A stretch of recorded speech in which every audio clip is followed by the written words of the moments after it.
Hey everyone, this is Derrick Broze of the Conscious Resistance Network.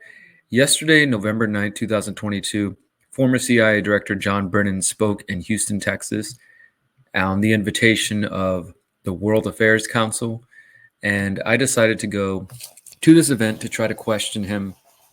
And I listened for 2 hours while he delicately glided over the issues of torture, of drone bombing, of lying about surveillance, and all kinds of topics that I think that are more important than some of the things that were being brought to his attention. And instead, it was basically just people kissing his butt for 2 hours. Unfortunately, there were students on site, and Brennan was directly trying to recruit these students. He was telling them the CIA loves diversity. It's great to have diverse, multilingual people to be spies and things like this. Anyways, I lasted as long as I could. By the end of the event, I decided to ask him questions directly to his face. So check out that right now.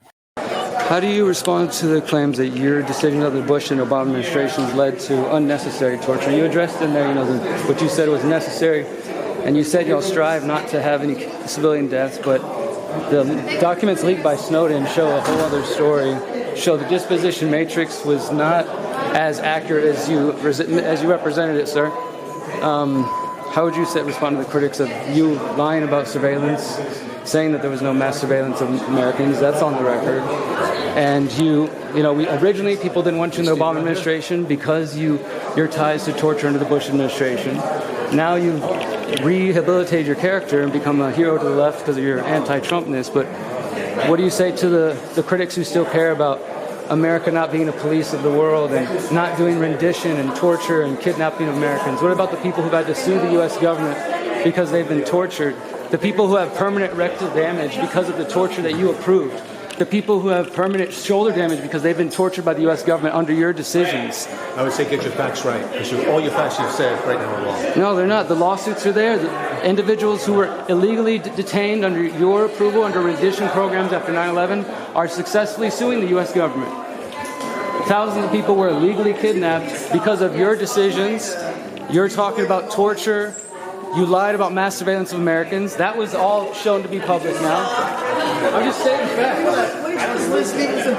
This is a student affair. Well, the students are being indoctrinated to support a war criminal. You're a war criminal, Brennan. You're a war criminal. And the students need to know that. You approve torture, mass surveillance of Americans, and he continues to spread propaganda. This is the head of the CIA, and you guys are teaching the kids to worship him, the agency responsible for overthrowing governments. He himself supported torture.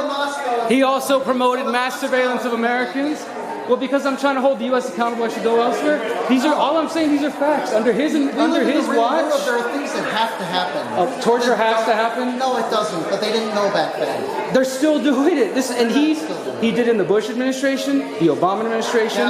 It's all been forgotten by now, but none of that's brought up. Instead, he's here as a celebrity. That's all I'm saying. So believe what you want, sir. People want me to stay silent because it's polite. Fuck that. This guy's a war criminal. We got him on the record refusing to talk and refusing to address anything, claiming I'm wrong, I'm lying. You guys know the truth. And if you don't, check it out. I'm about to tell you who John Brennan is. Okay, so if you don't know John Brennan, you don't know much about his career, I'm just going to give you a couple of highlights. I'm not going to read these articles, but I definitely want you to check them out. This is The 7 Deadly Sins of John Brennan, written at Foreign Policy over a decade ago, exactly a decade ago, September 2012. We're in November 2022. So 10 years ago, people were calling out John Brennan. This is before, as I said to him in the video, he became a hero of the left for becoming anti-Trump. So he's basically a warmonger, a neocon. He wants to wipe out all of Al-Qaeda, no matter what that means. Drone bombings, torture, whatever.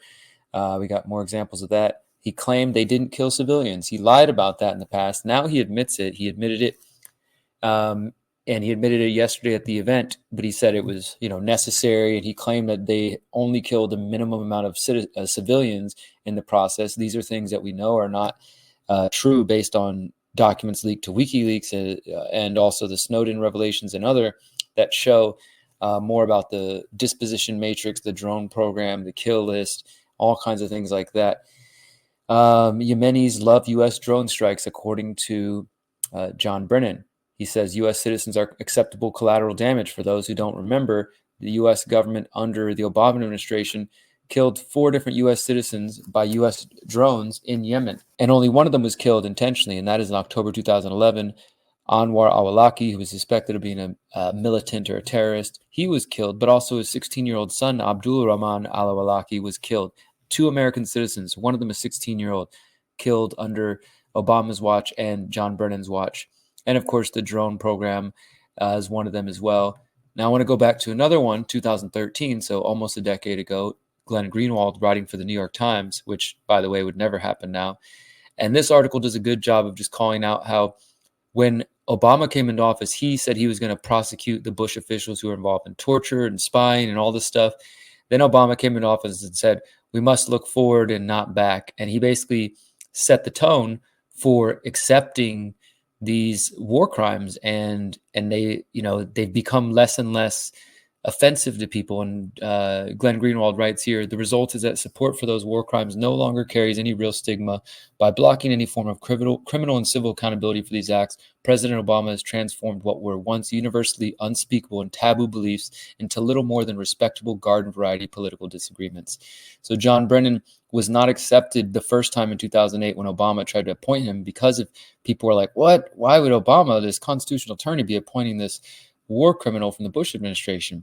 But by 2013, he ended up becoming appointed. It only took 4 years for people's memory to be changed. And then, of course, since then, he became he became anti-Trump, and people love him for that.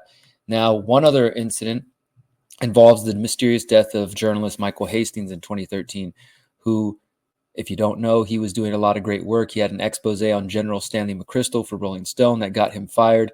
And he had told people he was working on an article covering CIA Director John Brennan at the time of his single car accident in LA in 2013, where at 4:20 a.m. his silver Mercedes coupe crashed into a tree and exploded. And before his accident, he had sent an email to his colleagues saying that government agents had been speaking to people close to him. He had been concerned about what was going on. People were looking into him.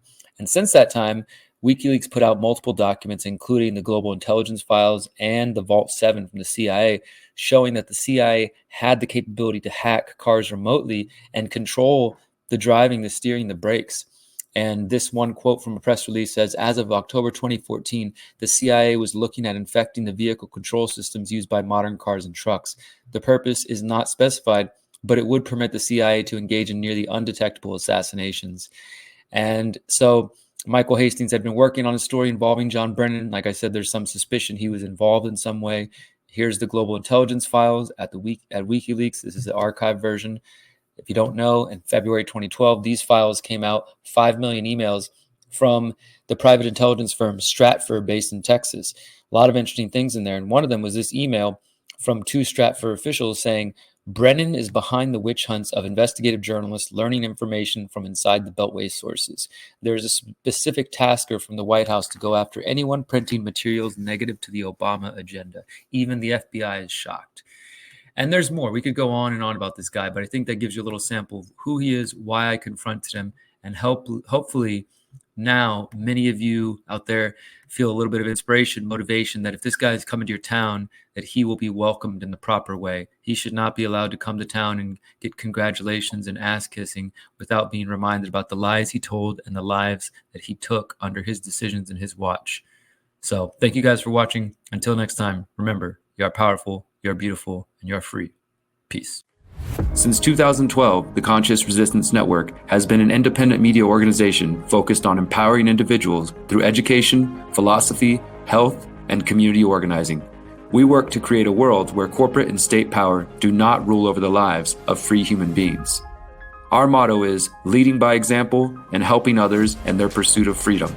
Visit theconsciousresistance.com to find our articles, documentaries, interviews, podcasts, books, and more. Remember, you are powerful, you are beautiful, and you are free.